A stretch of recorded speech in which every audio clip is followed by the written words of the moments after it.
They are, but I think the only person that can download them is Drew. And if Linda and I are going to be doing the Actually, upload. recordings are sent out to moderators. Wait, but can I upload a recording that's been sent to me? Think so. I think it's the point of you having the access to record Okay. the recordings. We'll find out. I'll check and see. Let's do all of them. You Because don't? I get access to the live after every live.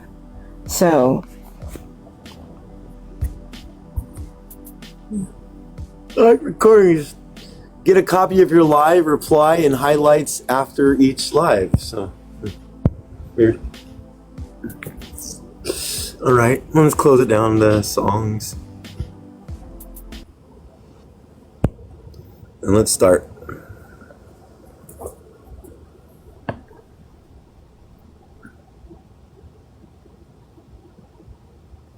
All right, so we're going to listen to an indigenous organization that's Marxist-Leninism.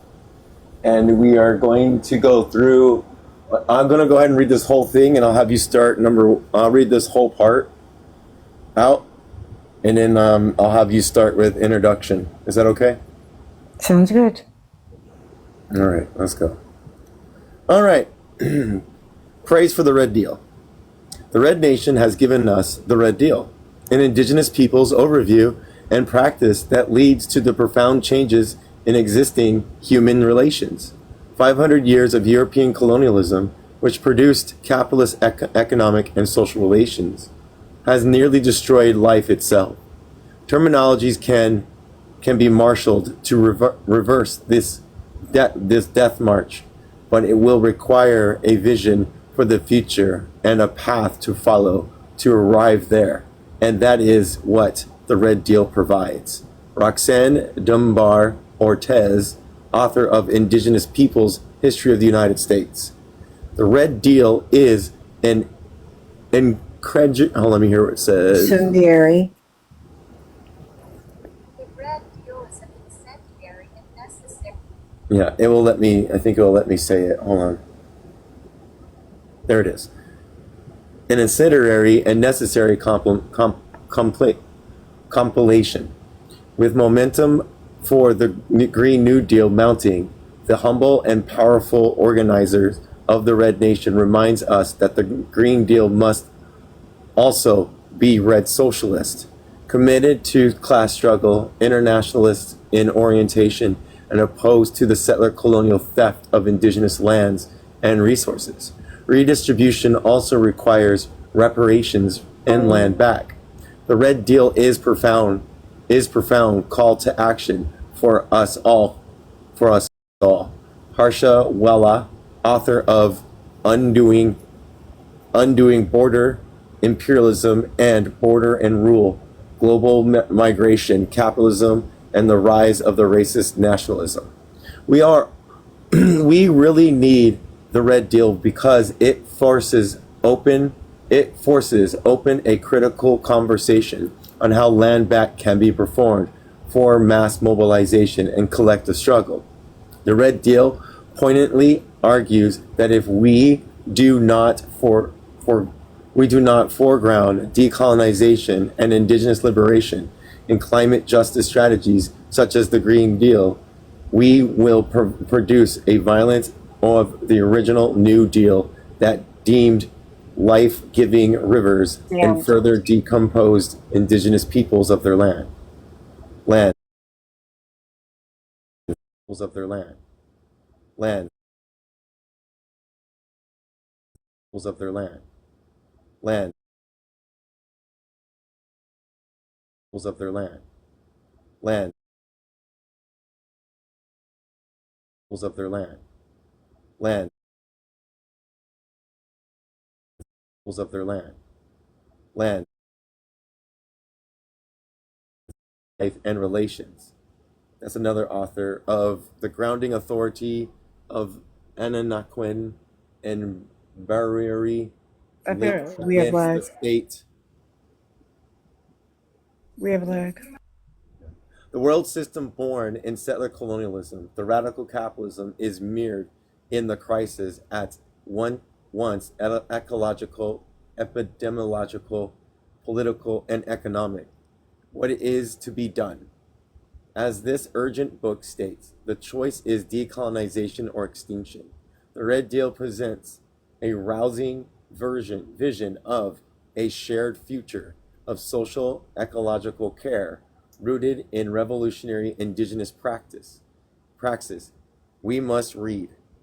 And this is another one, Theo Francisco,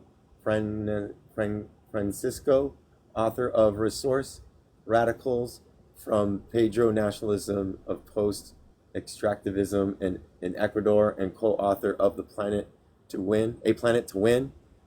So let me guess, hold on a second. All these things are just people saying how good this is. So, yeah, That's why I was confused while we were reading it. because I was reading through it just to see.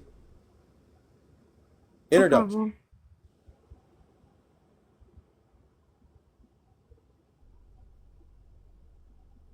Okay, I guess I'll go. I got it. I'm trying to tell Mom. I'm reading. Introduction. There is something about the weather. Last year, bushfires in Australia scorched 46 million acres, an area larger than Hungary and Portugal combined. Flames shot nearly a half mile in the air, unaliving 34 humans and more than 1 billion animals. In the United States, over 8 million acres burned, unaliving 37 people and displacing countless others. Swarms of locusts darkened the skies in parts of East Africa and West Asia, devouring plants and fruits as they tore through the land, leaving hardly a scrap of green. A single living swarm in Kenya amassed to a size 3 times larger than New York City. Tens of millions of people across the globe faced increased food insecurity. The weather was also surging in 2019. There were fever-pitched days of revolts in parts of Latin America and the Caribbean. Indigenous people came down from the mountains and forests, blockading capital cities. What felt like a strong breeze in Peru, Chile, Ecuador, Argentina, Honduras, Haiti, and Bolivia was forecasted by some to escalate into a, quote, Bolivarian hurricane. Bolivarian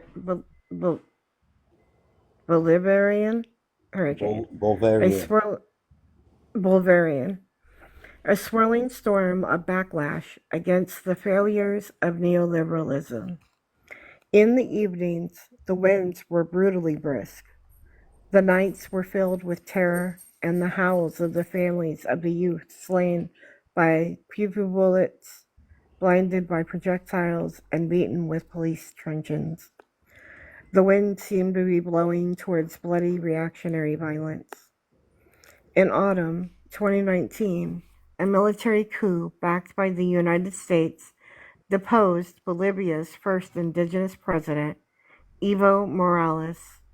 His vice president, Alvaro Garcia Linera, described the mood of his country as a forecast for the hemisphere. Like a thick night fog, hatred rages through the neighborhoods of Bolivia's traditional urban middle classes. Their eyes are brimming with anger. They don't shout, they spit. They don't make appeals, they oppose their will. Their chants are neither hopeful nor fraternal, but they ring with discrimination and contempt for indigenous Bolivians. They mount their motorcycles and saddles up in their SUVs, brand together with their buddies from their fraternities and private universities, and set off hunting for the rebellious indigenous people who dare snatch power from their lands. Our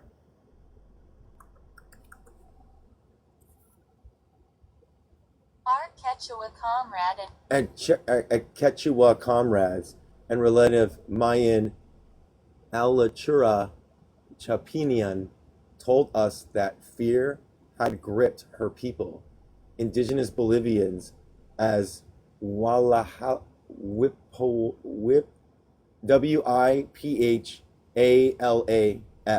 the symbol and flag of PACHOMAMA, the indigenous Adine Mother Earth. Adina, Adine. I don't know how to say that name. We're burned in public. Quote, likewise, if they burn something, scared like a little piece of our heart. End quote. Sacred. Mayan fathers, one Lazario told her, quote, we refuse to be burned. Maya told us.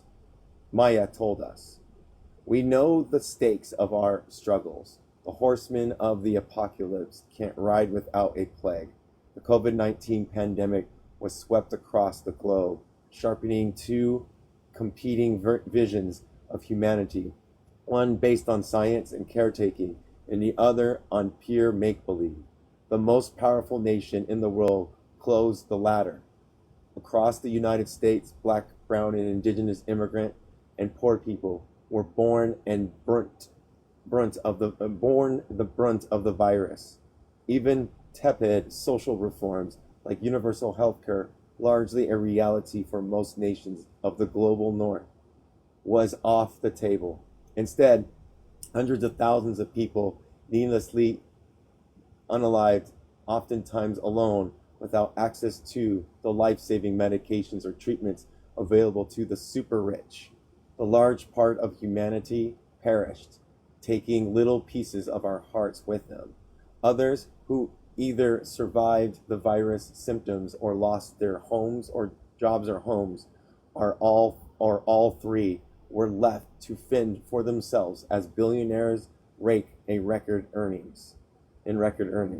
In places like the Navajo Nation, rates of infection were exacerbated by centuries of resource colonialism, which has hobbled the Navajo economy, making it utterly dependent upon the dying industries that leaves nothing but poison and broken communities in its wake. While its rivers have been diverted to water golf courses in Phoenix and its mesas mined for coal and power, the Southwest U.S., about 30% of its population lives without running water. 10% live without electricity. Grandmothers who have been hauling water for 90 years live next to fracking rigs that pump millions of gallons of fresh water into the ground to crack it open for access to oil and gas, destroying the water and the land in the process. This is in a desert landscape where water is especially sacred and scarce. In indigenous country, tribes that took the science of COVID-19 transmission seriously closed their borders and set up emergency health protections, all while being treated by white elites and reservation, quote, border towns that have sprung up outside reservation boundaries with notorious racist police forces and predatory relationships with indigenous people and communities. Yet, the make-believe approach won over mostly white settlers and their leaders. Once it was revealed that the virus disproportionately impacted non-white communities, heavily armed men, most of whom were white, stormed state capitals demanding haircuts and the reopening of restaurants. Others trespassed onto native lands for vacations and outdoor adventures. Vacations and outdoor adventures. As the virus intensified and spread, so did a toxic atmosphere of cynicism and hatred. The coronavirus pandemic is like climate change in the sense that the most advanced capitalist countries had ample advance warning about both threats, in addition to having access to the best scientific experts and holding a monopoly on resources, and did nothing. In May 2019, the U.S. Department of Energy, the DOE, announced it was officially renaming fossil fuels emitted into the atmosphere, quote, molecules of U.S. freedom. Similarly, the coronavirus massive body count has been blamed not on the U.S. inhumane for-profit healthcare system, but on China as the virus' presumed country of origin. Because of its socialized healthcare system, China was able to swiftly manage the threat of the virus within a matter of months as it continued to spread elsewhere. Despite the massive tolls of unalive and destruction on its population, a viable strategy within mainstream North American politics has not coalesced. 2020 has been one of the hottest years on record, but as Maya said, with our hearts in our hand, we refuse to be burned. A different kind of storm has been gathering. When the military forced Evo Morales from office in November 2019, he gave a speech. Quote, "We will come back," he said, quoting the 18th century indigenous resistance leader Tupac Katari. Quote, "And we will be millions." Not only had the coup government, with the support of the United States, overthrown Morales' administration, they also tried to crush the project for decolonization that it represented. And Morales returns to the social movement that had given rise to his administration, blockading the roads surrounding the major cities, effectively shutting down the economy. Millings forced the coup government to concede, and the Movimiento al Socialismo Instrumento Politico por el Soberano del Pueblo, I have no idea what I said, MAS, movement towards socialism, was overwhelmingly re-elected into power during the October 2020 general election. On November 9th, Evo returned. With him, the election of Louis Archie as president and David, Chankun Chang Hassin as vice president. The Indigenous revolution continues. This book takes as its primary inspiration of the 2010 People's Agreement drafted in Canchuabuama, Bolivia, a large part of the Cochabamba. It's Cochabamba. Proceso de Cambayo, process of change that MAS initiated. The agreement spells out principles of ecofeminism, eco-socialism, and anti-imperialism infused with traditional indigenous ecological knowledge. This is the spirit of this book, The Red Deal, a manifesto and a movement born of indigenous resistance and decolonial struggles. The weather is changing, and so are the stakes. Everyone feels the temperature rising. Resistance. The pandemic all but erased how the Wet'suwet'en nation stood up to Canada and coastal gas-linked pipelines in early January 2020, kicking off a year of intense resistance. In February, the RSMP, Royal Canadian Mounted Police, removed Wet'suwet'en and Gitxaan's matriarchs from the Unist Otenan camp by force. Police raided a healing center, reconnecting indigenous people to the land to help reverse the psychological and spiritual effects of ongoing genocide. Armed men forced their way through rows of red dresses set up by land defenders to honor the indigenous women and girls who have gone missing or have been murdered in Canada's infamous Highway 16, known as the Highway of Tears, and so-called British Columbia. The cops ignore the dresses, just like they have ignored the ongoing genocide amongst women and girls. What mattered to them was their historic duty to clear indigenous people from their land and make way for businesses. The Unist Oten camp, whose motto was "Heal the people, heal the land," stood in the way of the extractive economic giant that is Canada, a nation with a very public process of reconcile with the First Nation, Inuit, and Métis people.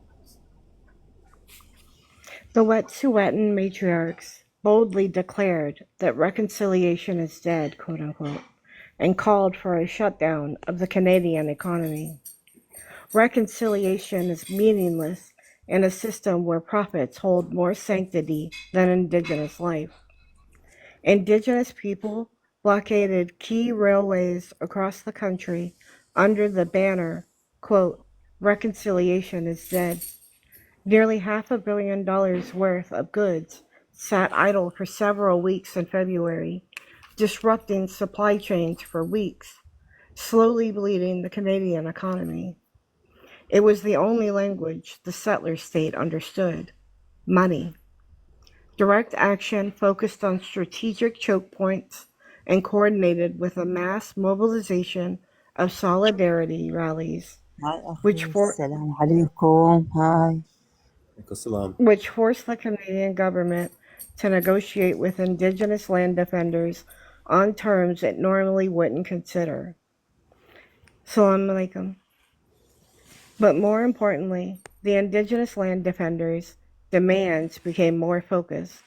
It wasn't just about reconciliation or stopping a pipeline. Quote, people get confused about what we want as Native people.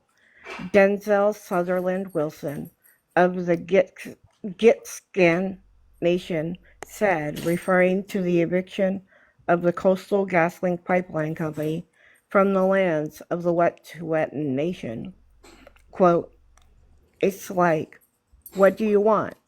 Just land back. The crux of the so-called indigenous problem in the Western Hemisphere hinges on this question.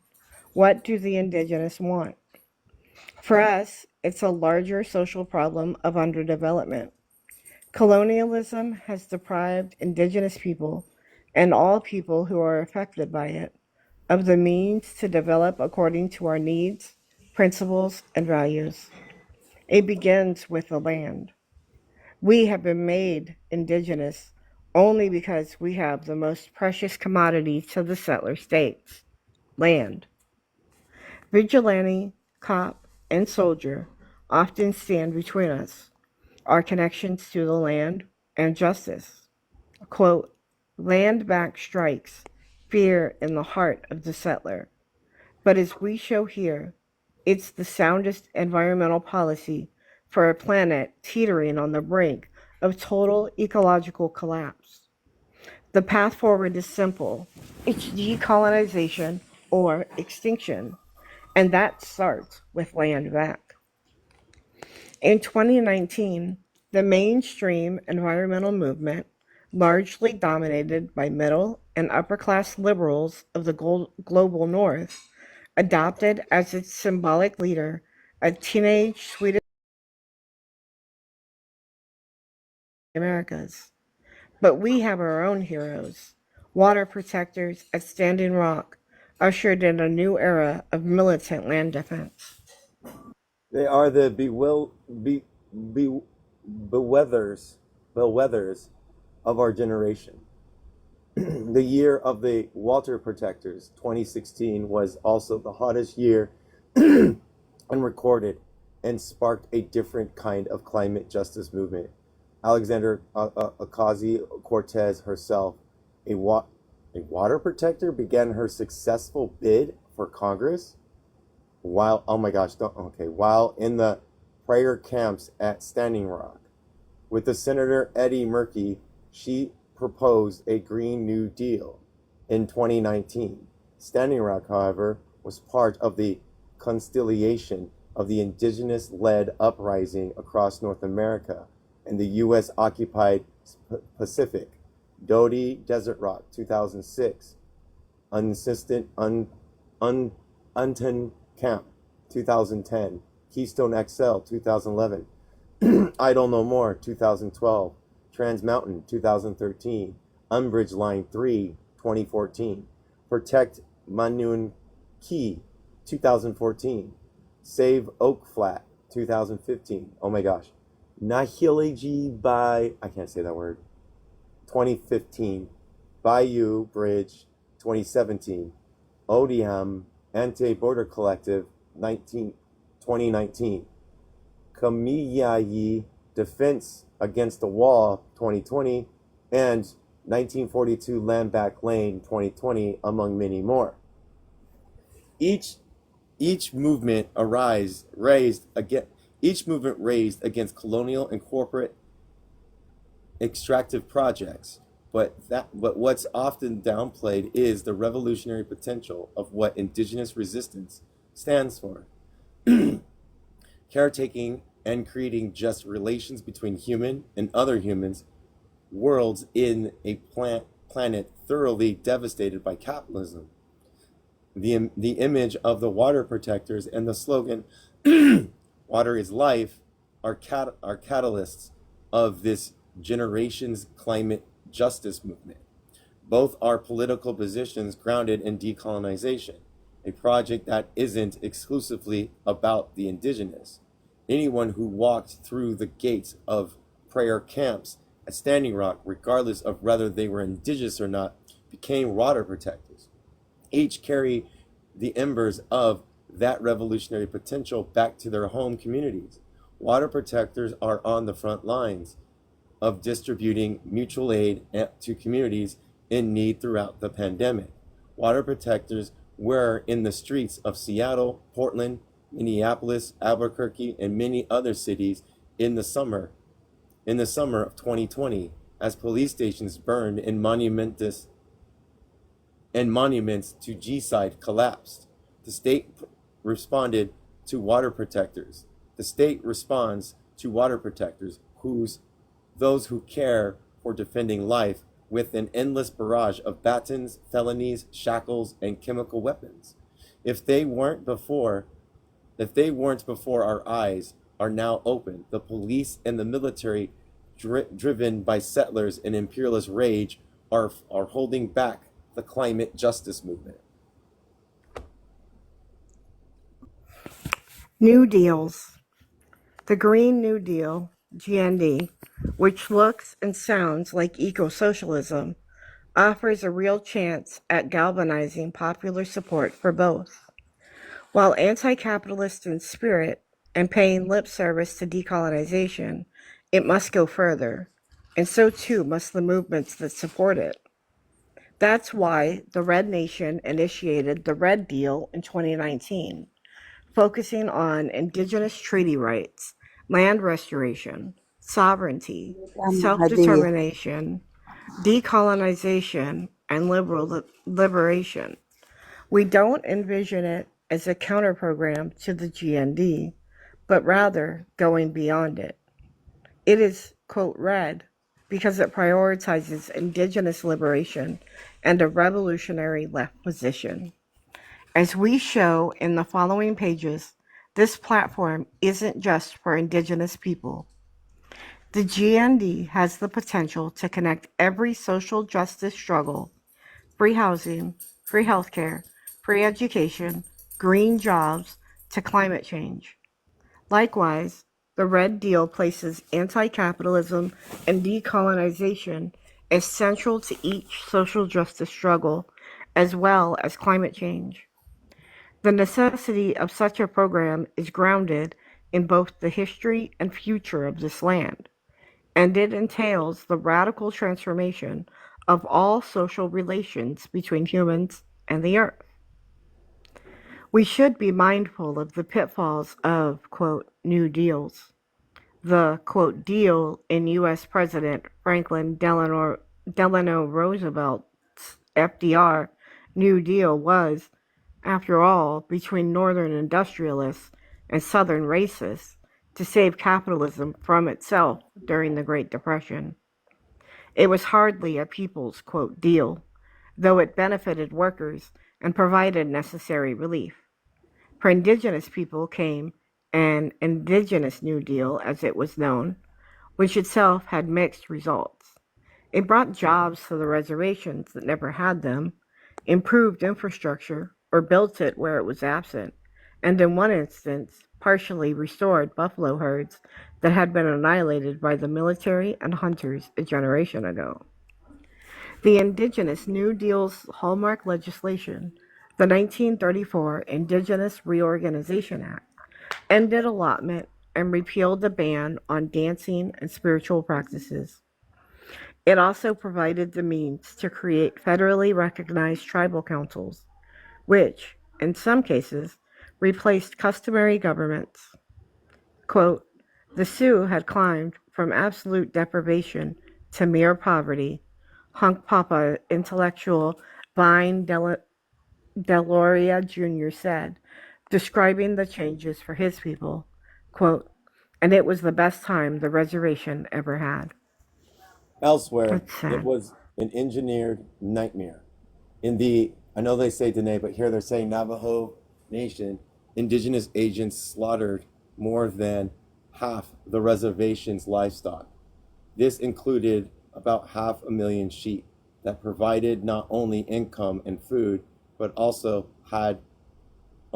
which had also been integrated as the central facet of the Dene culture and worldview. It was a top-down environmental conservation plan. Hold on. That came directly from Washington, D.C., with the logic that settlers can manage native lands and live lives better than native people. This is a historic issue with the conservation movement in this country. The 1933 FDR authorized the National Industrial Recovery Act, and with it an Army Corps of Engineer projects to construct the Fort Peck Dam on the Missouri River, providing employment for tens of thousands of white workers to pull Montana's economy out of the gutter.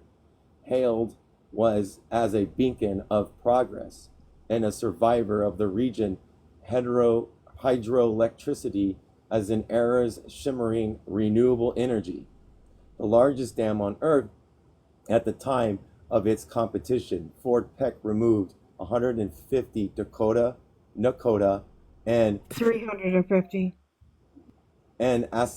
Asananabe families from Fort Peck Indigenous Reservation. Life's first ever cover story featured a photo spread of the dam's transient work camps, capturing the rugged ethos of the time. The photo depicts a well-dressed white woman taking a shot of liquor at a bar. Above her hung a portrait of FDR caption of, quote, a gallant leader, end quote. Next to the sign that read, quote, no beer sold to indigenous, end quote. The photo captures the racial apartheid system in public places and leisure work and everyday life. Indigenous reservations kept in place at the time. Fort Peck's success galvanized widespread support for the 1944 Pick slogan plan, which aimed to provide post-war employment by authorizing the Army Corps of Engineers to construct 5 unearthing rolled hydroelectric dams of the Missouri River to make way for dams. An entire river ecosystem was destroyed and more than 1,000 native families were removed. In Fort Berthold Reservation, 4/5 of the tribes was removed and 94% of their agricultural lands were flooded. In Lakota, the Dakota communities, 75% of the indigenous plant and wildlife was destroyed. 90% of the commercial timber was lost.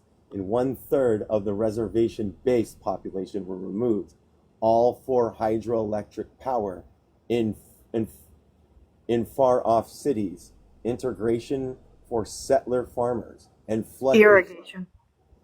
flood control for downriver states. It was a convergence of military-industrial complex, a recolonization of native lands and waters by a branch of the military through near wartime levels of economic and political mobilization. But Pick Sloan didn't happen in a vacuum. It was part of a broader national energy infrastructure development plan. In the 1930s, the Bonneville, John Day, and Dallas dams on the Columbia River flooded Nez Perce, Umatilla, Yakima, and Warm Springs lands.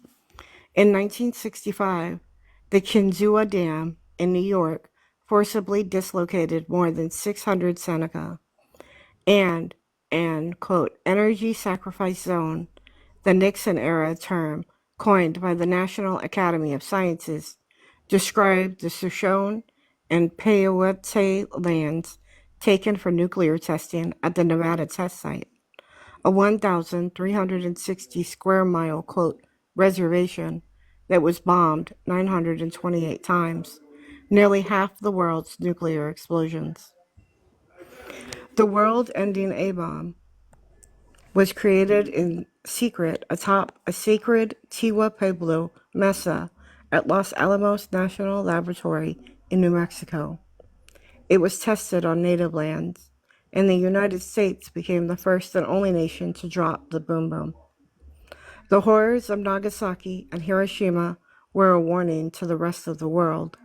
Fall in line, or else. بليز هدية gift عمو. بليز هدية gift مساعدة جالكسي بليز. ساعدوني. Scientists who maintain the doomsday clock set its hands at 1 minute and 40 seconds to midnight in 2020. The closest humanity has been to global catastrophe since the clock's creation in 1947. The two main factors contributing to this threat, experts warn, are global warming and nuclear risk. The atomic age and climate change were made possible by settler colonialism and indigenous genocide.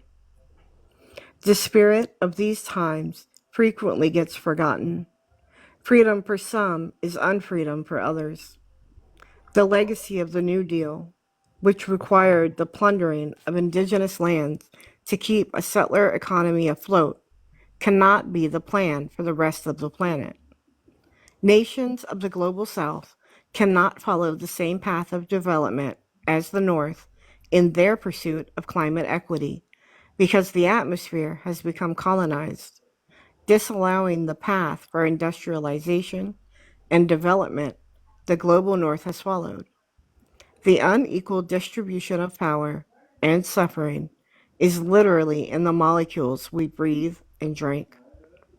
The burden of transition lies at the feet of those most responsible for carbon emission driven climate change, not those most imperiled by it.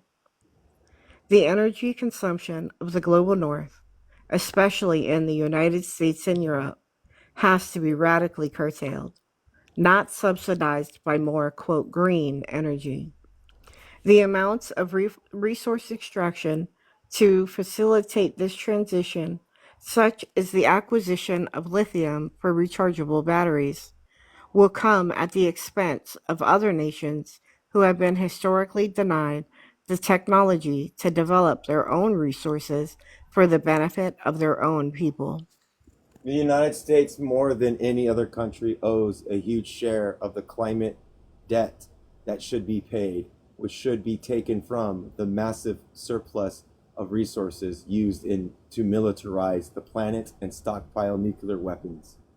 To help nations of the global South develop sustainability of Sustainably. I'm trying sustainably the and according to their own values and processes. Decolonization. In this era of a catastrophic climate change, why is it easier for some to imagine the end of fossil fuels than settler colonialism? To imagine green economies, carbon-free wind and solar energy, and electric, bullet trains, utopias, but not the return of indigenous lands? Why is it easier to imagine the end of the world, a zombie apocalypse, than the end of capitalism? It is not an either or scenario. In settler colonialism and capitalism and return indigenous lands are all possible and necessary. The question of restoring indigenous land to indigenous people is thoroughly political, which means the theft of it was and is not inevitable or beyond our current capacity to resolve. The same goes for black reparation, ending the hardening of the U.S. borders, defunding U.S. imperialism, and stopping the continued exploitation of resources and labor in the global south by countries up north. Quote, the issue of that accumulation-based society don't like the answer we come up with because they are not quick technological fixes. They are not easy. Michi Sangawa, oh my gosh, I can't say this name, scholar, oh my gosh, I can't say this name, Linian Beta Samak, I can't say it. Leanne Simpson. Simpson has said 50 years ago, decolonization, nations freeing themselves from colonial rule and land reform inspired global visions of the socialist future, advancing the class struggle further than it has gone before by raising the living standards of billions of global south. Some Western socialists seem to have abandoned the future in favor of technological pipe dreams like mining asteroids, gene editing, and synthetic meat, without addressing the real problem of overconsumption of the global north, which is directly enabled by the depossession of indigenous and black life and imperial wars in the global south. We need a revolution of values that recenters relationships to one another and the earth over profits. Anti-imperialism. The geopolitical relationship countries like the United States have with the rest of the world is deeply intertwined with settler colonialism. Imperial projects build upon settler colonial ones. For the last 20 years, we've seen the United States destroy countries and communities in a quest for oil. The invasion of Iraq in 2003 was for oil. Cultural treasures from one of the oldest civilizations on the planet were destroyed in the first days of the invasion. But the U.S. military and its mercenary contractors chose to guard oil infrastructure. U.S. oil companies secured contracts with the provisional governments the U.S. installed after it deposed Saddam Hussein and the Ba'ath Party. Those who recognized the U.S. geopolitical motivation for the war soon called for, quote, energy independence in the United States instead of anti-imperialism. Consequently, Republicans and Democrats spent much of the 2000s promoting oil and gas expansion in the United States and Canada, and this has translated into new oil and gas production on stolen indigenous lands. Former U.S. presidents George W. Bush and Barack Obama supported fossil fuels as the best path towards energy independence, which was also heralded as a means to achieve economic stability and improve homeland security. Both presidents cracked down on nations that strayed from the dictates of U.S. hegemony. In 2002, Bush sponsored a coup d'etat against Venezuela's democratically elected president, Hugo Chavez, who came to power on a promise to nationalize the corrupt oil sector, to fund national infrastructure and poverty relief programs for the poor. When Obama assumed office in January 2009, he continued Bush's sanctions against Venezuela and other nations deemed hostile to U.S. interests. Obama considered natural gas fracking an alternative to coal and oil, and he challenged China's subsidies to its national solar industry that would lower the cost of solar production across the world. Like the dams that pulled the nation out of the Great Depression of the 1930s, fracking rigs pulled the nation out of the Great Recession of 2008. Obama was an imperialist first, a supporter of green energy second. Increasingly, there is a direct link of the ongoing Venezuelan crisis and oil production in North America. When global oil prices began to fall due to the North American oil boom, a crisis ensued in Venezuela, and the money used to fund the social progress of the country's poorest was all but halted. Around the time that Obama era pro-oil and gas energy policies began to take hold in 2008. During the Great Recession, global oil prices rapidly fell. This was partially due to the United States and Canada building new carbon infrastructure to drill and transport oil from production to market. This oil boom has wreaked havoc in indigenous nations with the creation of oil pipelines and tar sands, quote, dead zones, end quote, fracking rigs and refineries, locking in settler economies to drill at the expense of indigenous lands and lives. Meanwhile, the boom weaned the U.S. economy from oil imported from countries like Venezuela, whose major buyer was the United States. But the alternative source of oil is much worse. Both the United States and Canada drill their economies out of the gutter by producing the dirtiest oil in the world from tar sand and fracking rigs, either on indigenous treaty lands or next door to indigenous communities. Each subsequent proposal for new carbon infrastructure, like the oil pipelines, not only deepens the climate crisis and locks in carbon consumption, it aims to crush Venezuela. Why target Venezuela? It partially was to do with its oil reserves, but it also had to do with its threat in it possessed as an economic and social alternative to neoliberal capitalism. Venezuelans brought the Bolivarian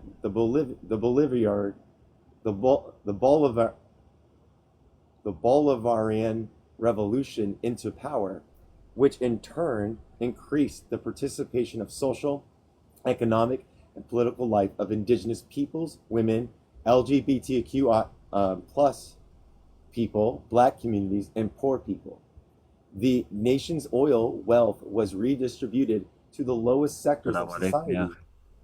And while for a moment the US-backed coup to oust the democratically elected president of Venezuela, Nicolas Maduro, seemed imminent,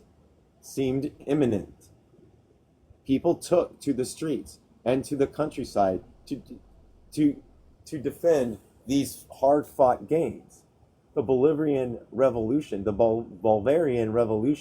represents a possible alternative to neoliberal capitalism.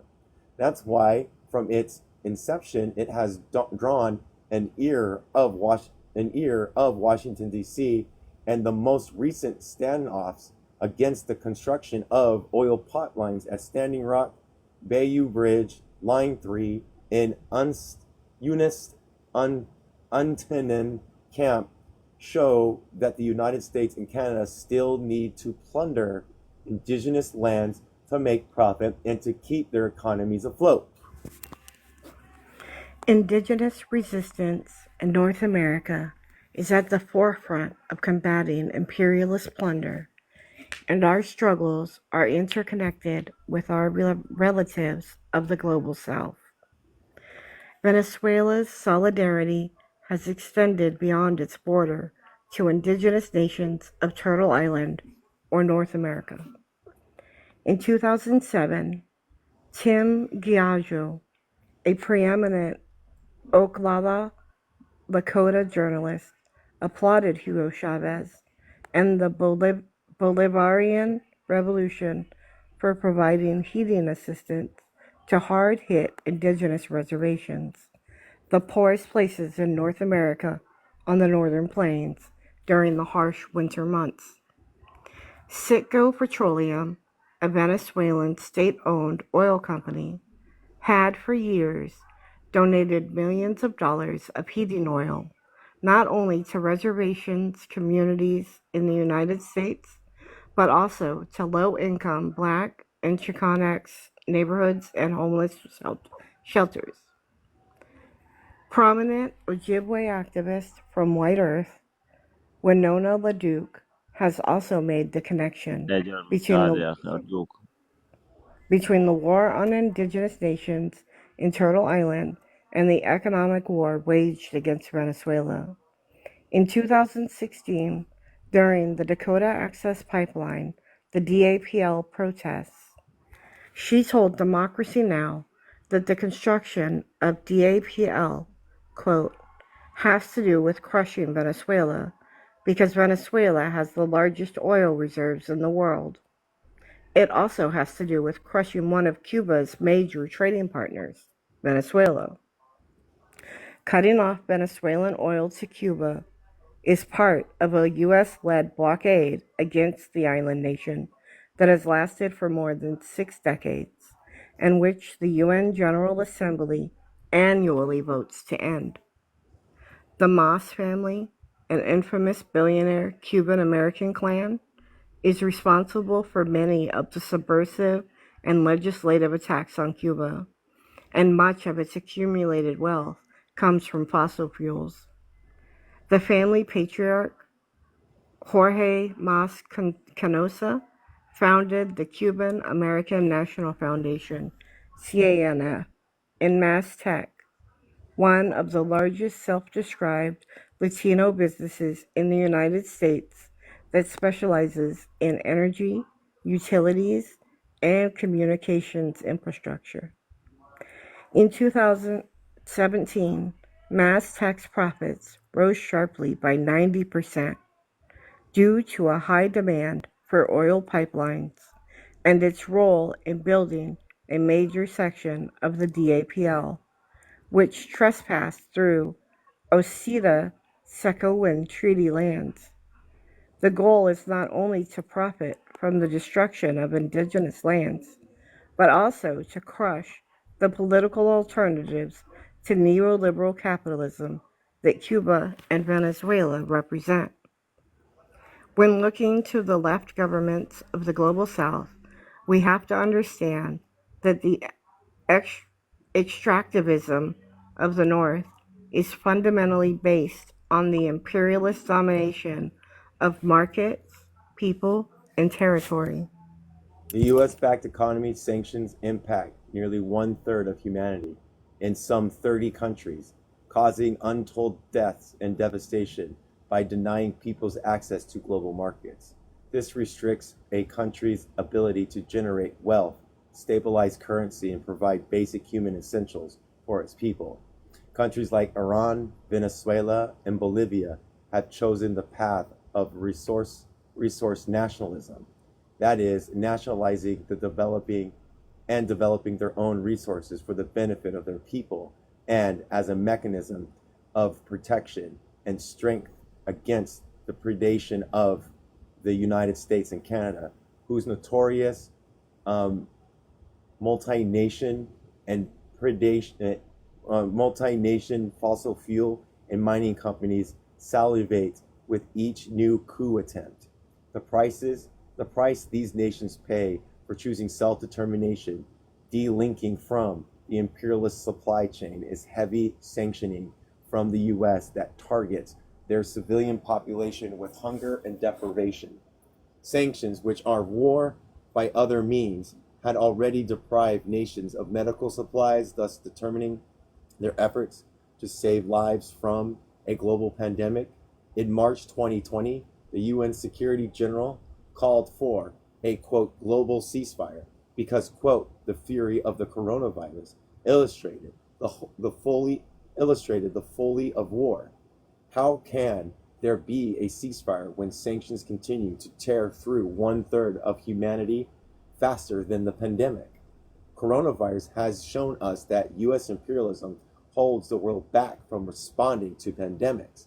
And as we have seen with the targeting of nations who chart an alternative path, it also holds back the rest of the world from developing alternative forms of energy and sustainability.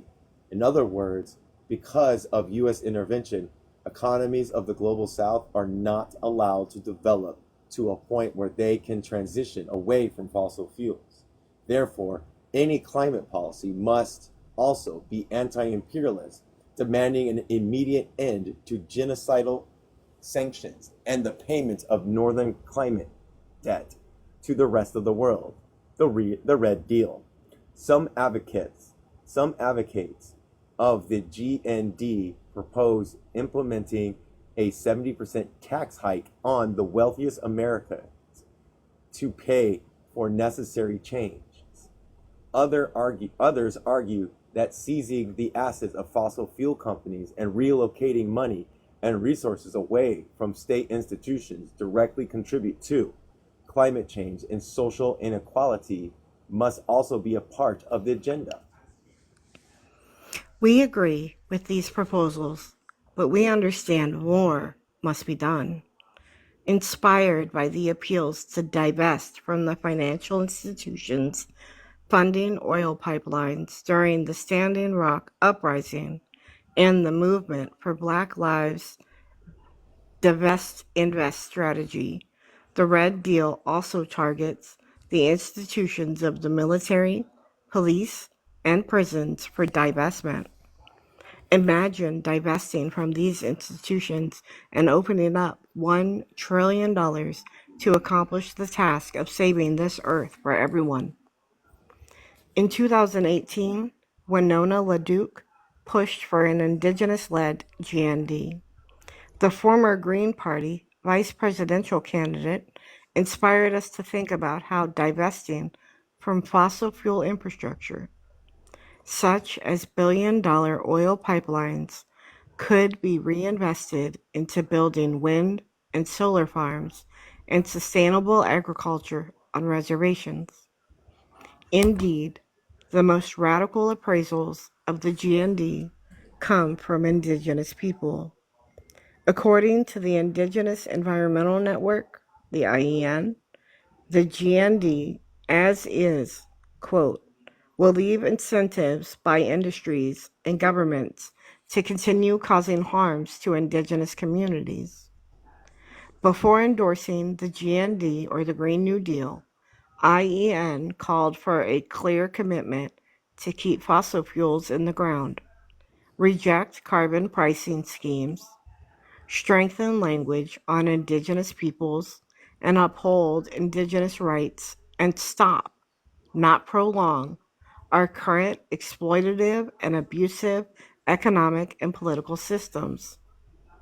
A complete moratorium on all new fossil fuel extraction, a long-standing demand by Indigenous environmental organizations to, quote, keep it in the ground, would cause a ruling class rebellion.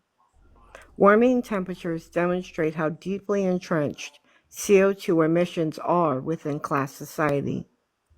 Framing this as a pan-human problem or a problem of the species, such as the term the Anthropocene, the geological age of the fossil fuel economy, misses the point.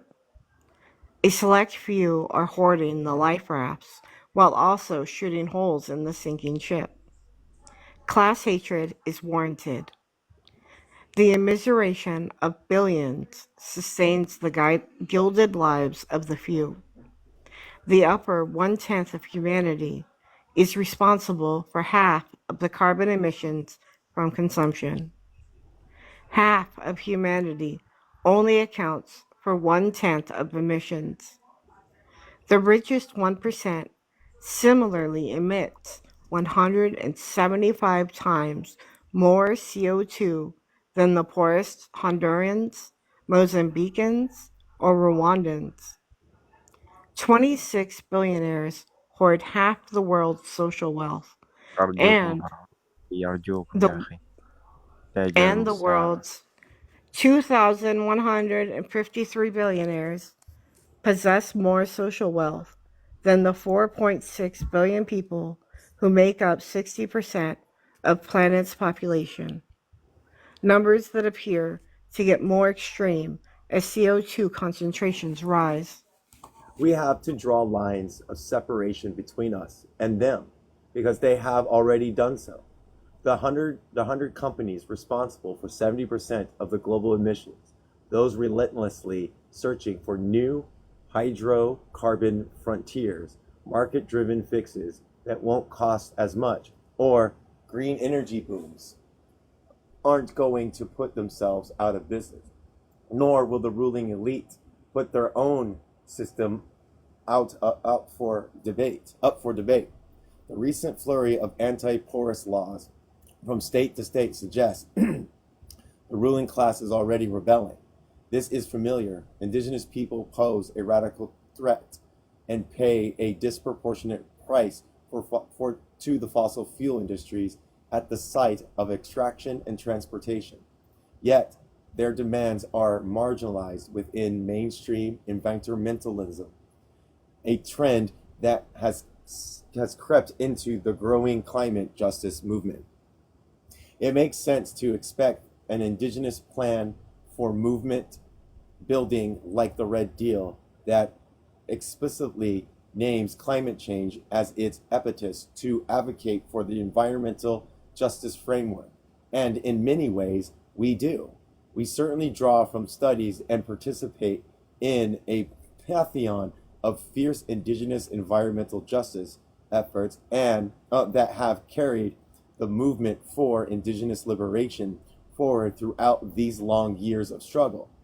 However, we find that much of what gets framed through the environmental lens, including the efforts of stop pipelines in the Yetsuwetsun and Standing Rock, often misses the point about capitalism and sometimes about indigenous sovereignty too.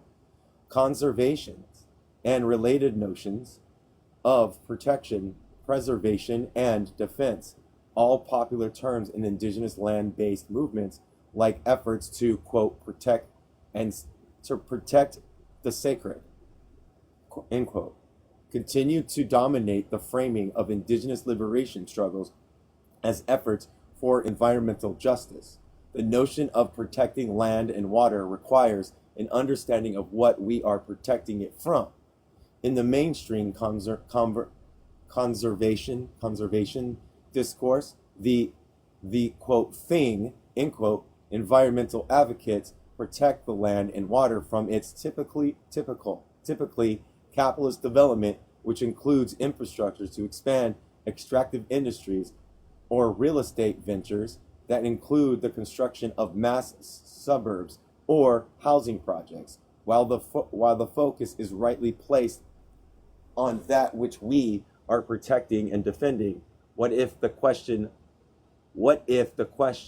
all water protectors and land defenders asked was, why don't we just overturn the system that makes development a threat in the first place?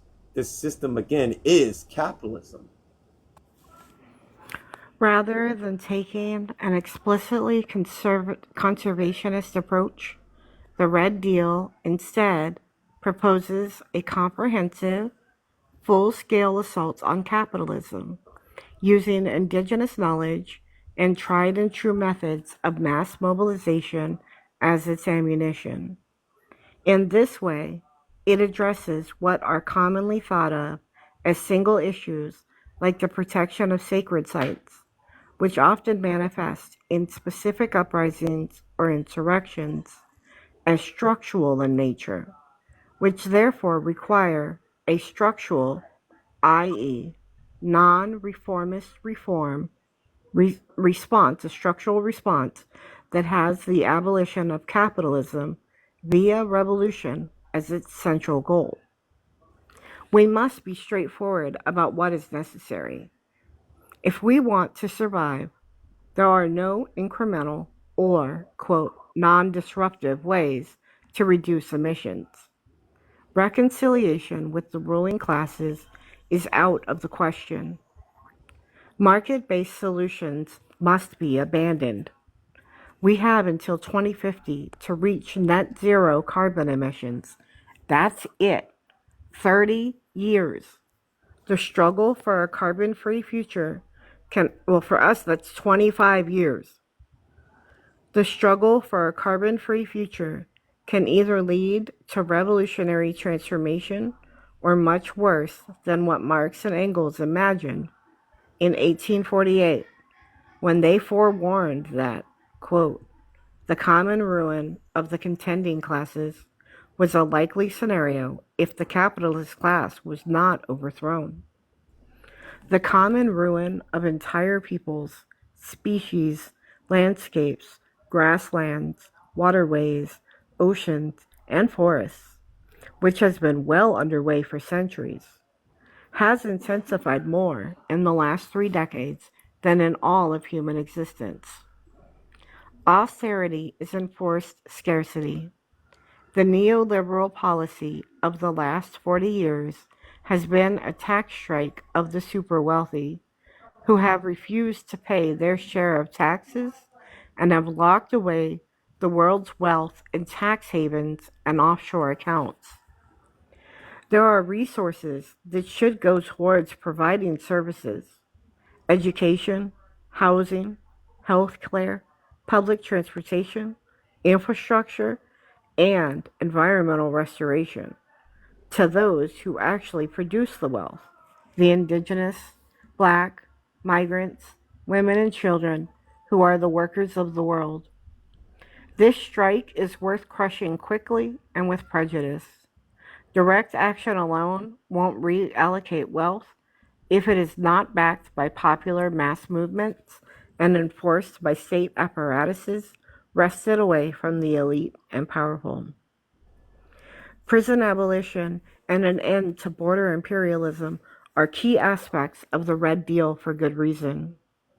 The GND, or the Green New Deal, calls for the creation of millions of, quote, green jobs, as well as a policy of, quote, just transition for poor and working class families and communities that currently depend on resource extraction for basic income and needs, which will suffer greatly when the extractive industry is shut down. In the United States today, however, about 70 million people, nearly 1/3 of adults, have some kind of criminal conviction, whether or not they've served time that prevents them from holding certain kinds of jobs. If we add this number of people to the approximately 8 million undocumented immigrants, the sum is about half of the U.S. workforce, 2/3 of whom are not white. Half of the workforce faces unemployment discrimination because of mass criminalization and incarceration. The terrorization of black, indigenous, brown immigrants and poor communities by border enforcement agencies and the police drives down wages and disciplines poor people, whether or not they are working, by keeping them in a state of perpetual uncertainty and precarity. As extreme weather and imperialist interventions continue to fuel migration, especially from Central America, the policies of punishment, such as walls, detentions, camps, and increased border security, continue to feed capital with cheap, throwaway lives. The question of citizenship, colonizing settler nations, have no right to say who does and does not belong, as something that will have to be thoroughly challenged as a, quote, legal, end quote, privilege of life chances. Equitable access to employment and social care must break down imperial borders, not reproduce them. We address this in more depth in part 2. All right, the caretaking economy. A new green economy is an antithesis of what currently exists. A militarized, extractive economy, what Lakota's called, oh my gosh, I can't say this word. It's in Lakota. It's in their language. It's OWASICU space OWE. Let's put that in the comments for our other indigenous people. Put that in the comments real quick. And as soon as I can get to the comments, where do I It's go? already been typed. There it is, comments. All right, hold Someone on. typed it already. Who did? So, There you go. Ayoka? Thank you.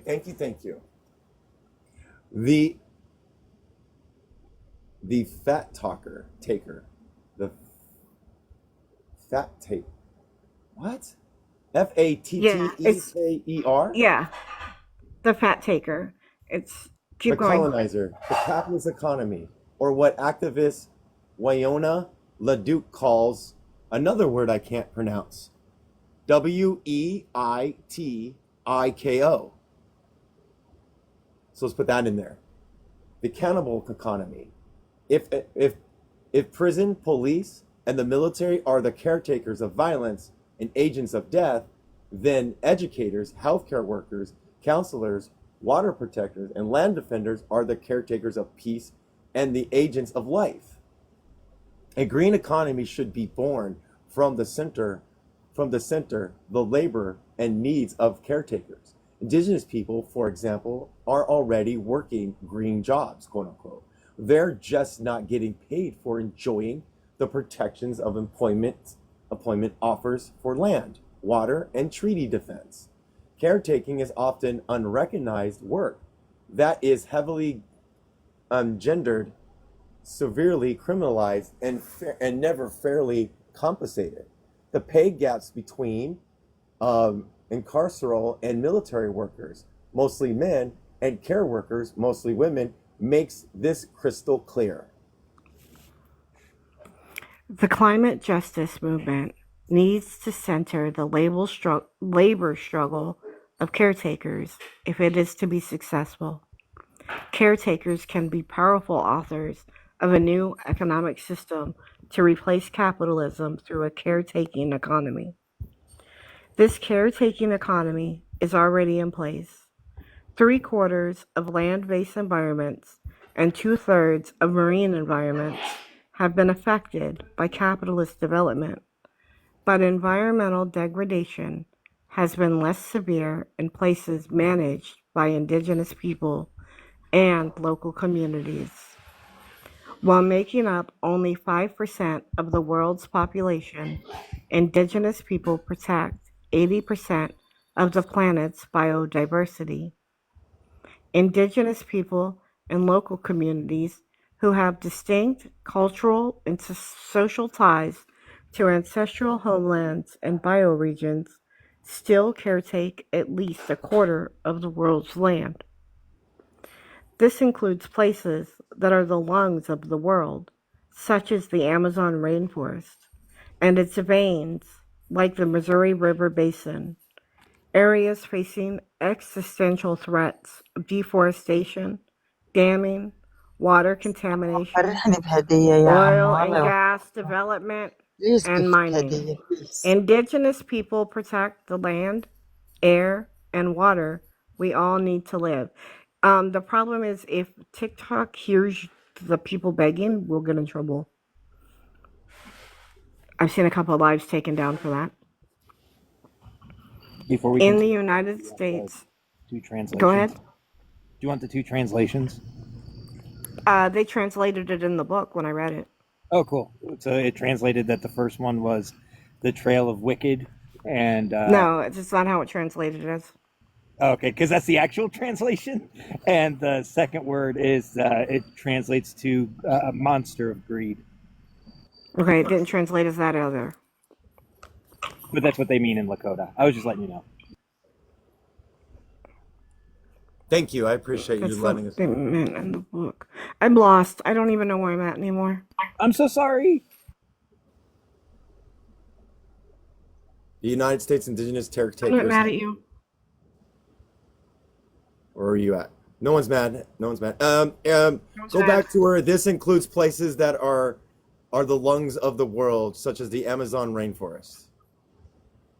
I don't even know where that's at anymore. Second I went looking up paragraph. to try to find the Just words that we were supposed to redo the be. second paragraph. I don't know what page we're on. 30?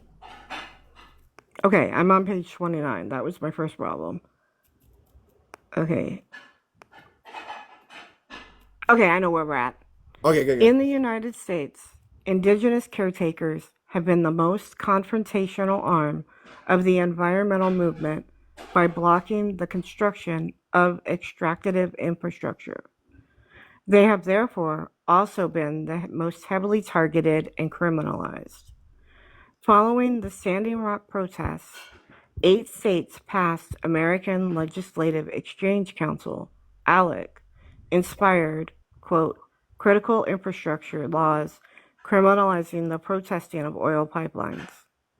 Legislation pushed by the Trump administration would make inhabiting the operation of an oil pipeline, such as simply standing in the way of construction, an offense punishable by 20 years in prison. Water protectors and land defenders are the new generation of political prisoners.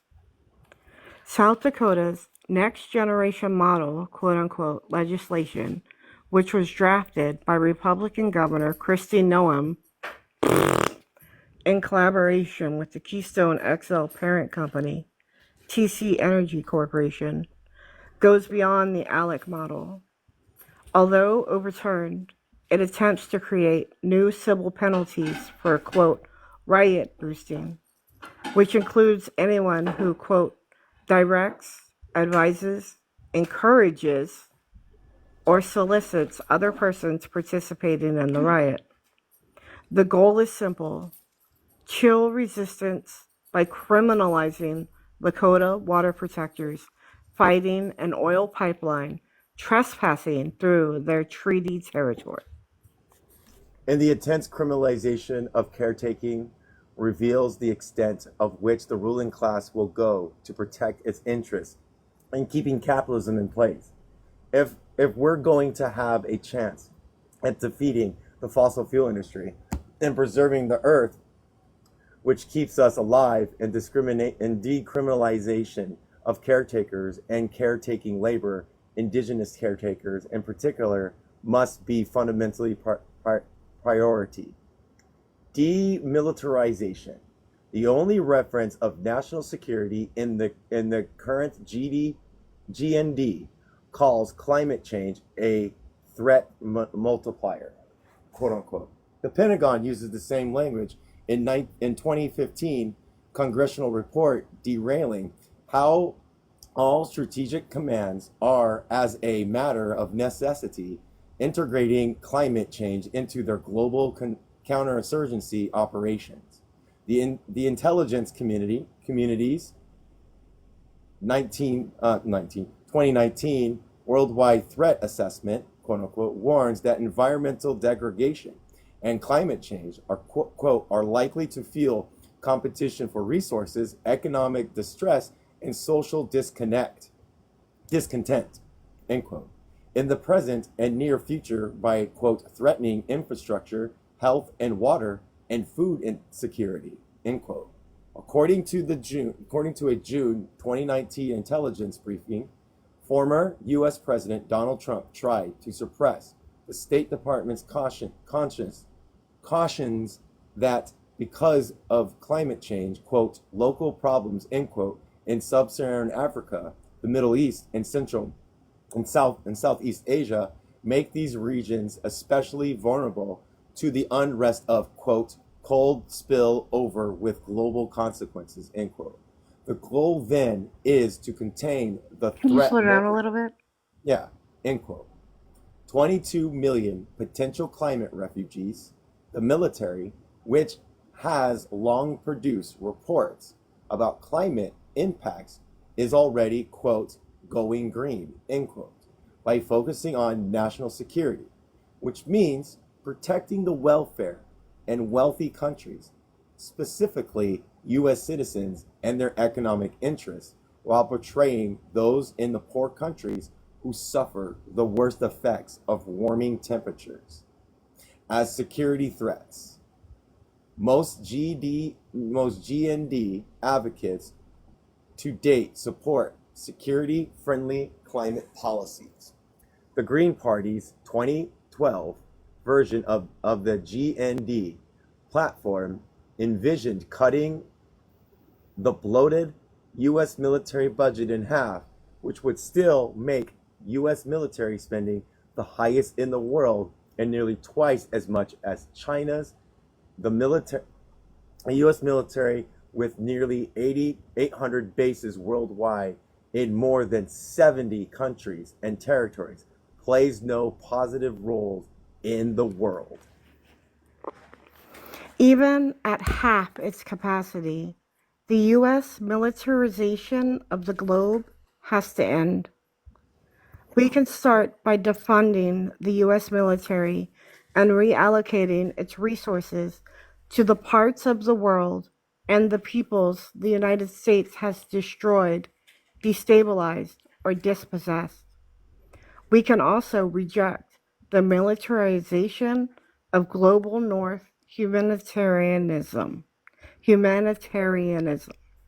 which, under neoliberalism, has simply become a mechanism of hybrid war that functions alongside sanctions and warfare to uphold U.S. imperialism throughout the world.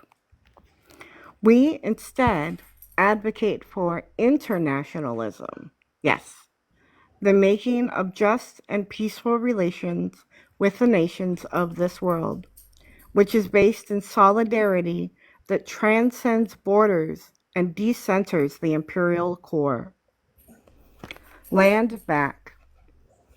The best forms of environmental policy come from the bottom up, and momentous change only happens with the might of a people's movement behind it.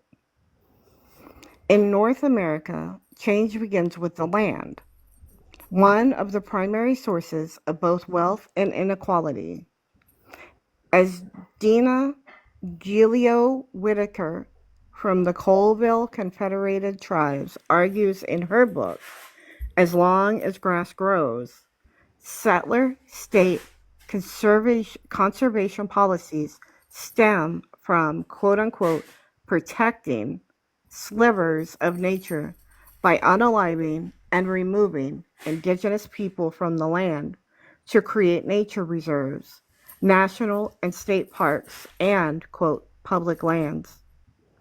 Under Trump's administration, millions of acres of this land were opened to oil and gas extraction, and they're doing it again, threatening indigenous sacred sites and surrounding communities.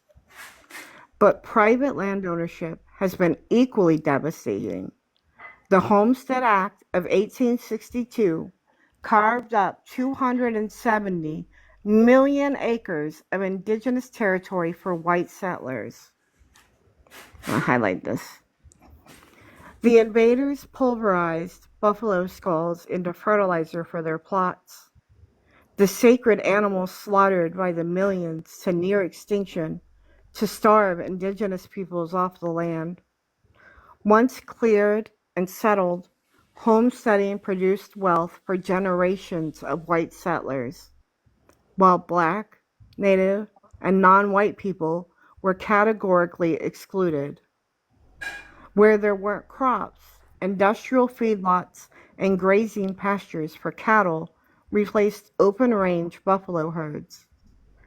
Today's large-scale industrial farming raises ethical questions not about how these animals die, but about how they live. Today, white settlers own 90% of all agricultural land and 98% of privately owned land in the United States. In 1970, Vina Delora Jr. candidly spelled out the problem of even suggesting a solution to North American settlers. Quote, it just seems to a lot of indigenous that this continent was a lot better off when we were running it, end quote. He wrote in the New York Times. Perhaps liberal-minded readers of that era thought it was clever wordplay. The posturing of the Red Power militant attentions grabbed sloganeering, but not the serious political demand. The original people of this land, it was truth and prophecy. No society can ever have an ethical relationship to the place it stole. And today, Delara's words sound more like rational environmental policies and militant jargon than when compared to what's been on offer. A quote, driving it like to stole it, right? Drive it like you stole it, end quote. Mentality, or more accurately, a quote, living on it like you stole it, end quote, attitude. Under current U.S. law, indigenous sovereignty proves limited recourse. Tribes themselves represent a third sovereignty next to states and federal authorities. The imperialist foundation of federal indigenous law, however, severely limits the exercise of tribal self-government. Racist and colonial legal doctrine that make up the foundation of federal indigenous law, such as the doctrine of discovery, domestic independent nation status, and plenary power and oversight by the Bureau of Indigenous Affairs, reveal that indigenous U.S. relations are colonial to the core and remain centered on the acquisition of land. The successive stage of federal indigenous law, allotment, citizenship, tribal enrollment, termination, and self-determination, our current era, have also in various ways presented colonial domination as a form of empowerment to enable indigenous consent for their own dispossession. In the 1970s, for example, the Nixon administration reversed the trend of determining the federal status of tribes by introducing a new direction of, quote, indigenous self-determination. Despite the name change, indigenous people and lands today are no more self-determined, quote unquote, than they were during the prior eras, largely because the United States still holds imperial and colonial control over indigenous nations. American indigenous nations are also the only human beings who are under the boot of the Department of the Interior, the federal agency in charge of managing wildlife, parks, and indigenous people. All right, we should stop where it says it's not just an indigenous problem. We'll stop there. Okay, we're gonna stop there. It's almost time. It's like 2 minutes. Okay. Federal indigenous law is due for a complete overhaul. If not, hopefully Two Spirits still here so they can come up and talk to us. Federal indigenous law is due for a complete overhaul, if not total dismantlement, which would go a long way towards undoing the hegemony of colonial relations that keeps indigenous life and land under permanent siege. Indigenous laws and governance systems would reemerge in place of federal indigenous law. Treaties would be enforced not by the U.S. government, but by indigenous nations. Land back would become mandatory, ushering in a different type of development and reconstruction of our fundamental relationship to land, not premised on ownership, but on collective well-being. Transforming our relationship with the land would create conditions for caretakers who aren't exclusively indigenous to inherit the earth, to work with, take care of, restore, and heal the land as diverse workers whose labor is bound, quite literally, with the land itself. We are citizens of a land that is yet to be brought into existence, but nonetheless exists in the recesses of our long historical memories and revolutionary imagination. The focus, however, is not just on land within what is the quote domestic territory of the United States. Demilitarization also means land back to the nations and territories occupied by one of the more than 800 overseas U.S. military bases that violate sovereignty and deny self determination to millions. Guantanamo Bay, Okinawa, Korea, Guam, Hawaii, the Philippines, Iraq, Egypt, Afghanistan, Puerto Rico, El Salvador, Honduras, Panama, and so many other places the U.S. occupies. Land back means the return of just relations between the human world and the other than human world, the animal and plant world. It means removing the overseas U.S. military threat that encircles and bullies other nations. Land back is about justice and about bringing in a new world based on peace and cooperation, not coercion and force.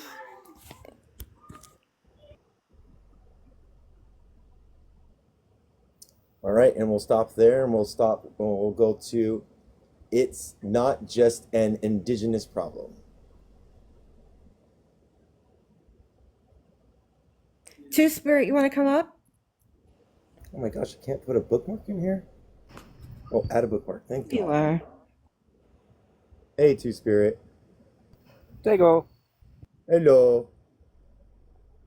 What would you like Yeah, to say? I just wanted to clarify. What the book has translated doesn't necessarily mean it's wrong. These words can have multiple translations. In indigenous languages, we have like one word that can mean like 20 different things. So whatever it translated to in the book, I just gave the most common translation of what those words mean. It's okay because, like, if you know better, then uh, I'm always willing to listen to more. I sounded upset because I was still upset from being interrupted, but not by you. So that was just me being permanently pissy, not anything you did. I don't like interrupting people, so it was already like I was kind of uncomfortable doing it. But then you're like, "Go ahead," and I was like, "All right, I'll just give you what the translations commonly are used for." But whatever they translated it to is still correct because again, it has multiple translations. I just gave the most common one. Awesome. What do you think about the book that we've read so far? I think it's really good. I think I like really what it's talking about. It I've has a always lot in liked this common book. with your book. It does actually, and I always try to say that a person that goes to read my books, you should probably read the Red Deal too, because there's a lot of crossover. I like how they drew it to the extinction of the worldwide indigenous internationalist movement, too, and draw the distinctions of how land back is a global phenomenon and not particular to one set of conditions, And I loved how they also talked about how they can reconnect even non-indigenous people to become caretakers too. You know what I mean? To teach them how to become caretakers of the nation, of the environment too. This book actually, and that's why I actually try to reference people to this book all the time when they ask about land back, because this book does give one of the best descriptions of what land back is, which you were just reading. So, like, that's why I always try to get people to read this book when they ask about land back, because this book has an amazing description for what land back is. Yeah. I was kind of getting kind of weirded out when they mentioned AOC. I'm like, wait. AOC's bad, right? I was like, wait, what's going on now? No! Let it finish the book, okay? I Don't know. I think was like, that. no, don't do it. You know what I mean? But yeah, I enjoyed it. Learning more. So Which I've been a while since I've read the book. Where'd you guys stop at? We stopped at, according to the PDF. Let me get back up real quick. Dun-dee-dun-dee-dun. We stop. Oh my gosh, come on. The PDF says 43, page 43, just before it says, no, no thanks. It's not just an indigenous problem. Oh, okay, yeah, it gets even better as you continue reading. Yeah. So I like it so far. I do. I'm learning still. So But I mean, I more or less I should be asking you all. You've read some of it now, so what are your thoughts? it drew the obvious, but it drew in more distinction that these protectors are actually the new political prisoners, and the fact that I do like it how they make it more pertinent to the world. You know what I mean? And how it's a global phenomenon from the local to the global phenomenon stages. So I like it how they still utilize starting from the localities outwardness is pretty good. I love it. And I've always been an internationalist, and so it's really good for the book to be like, we are internationalists, and then to describe it exactly the way I see it, as we are all people that need to work together, and we all, dependent, no matter what our borders are or anything. Borders are just make believe stuff that white people came up with, in my opinion. That's the other thing it draws, that like part of imperialism is the borders.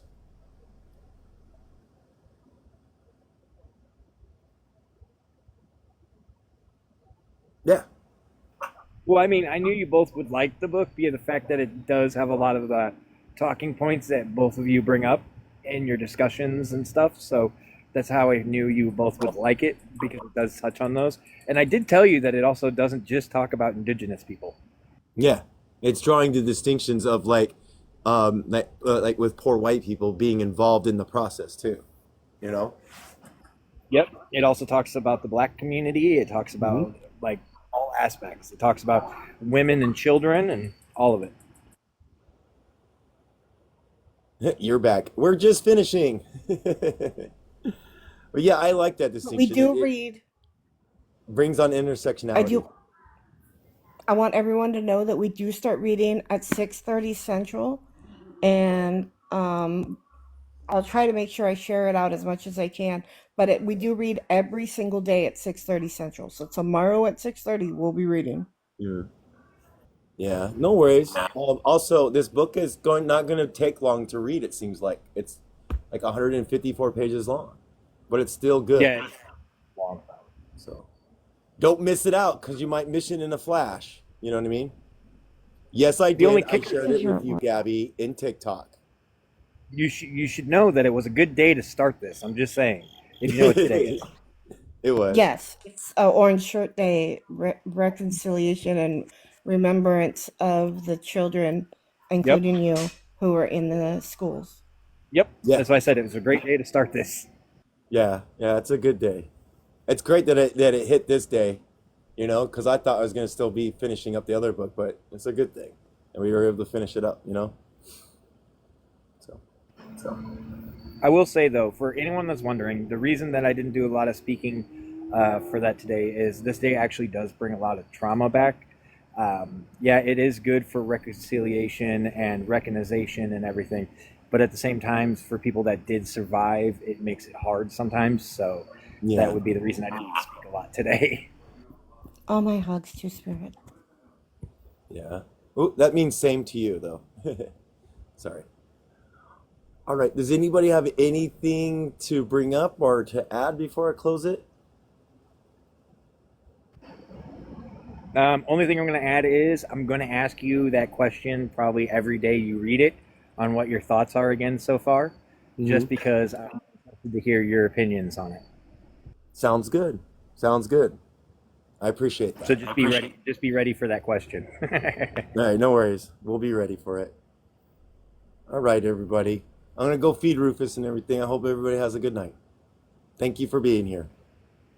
Give Rufus all the loves. All right.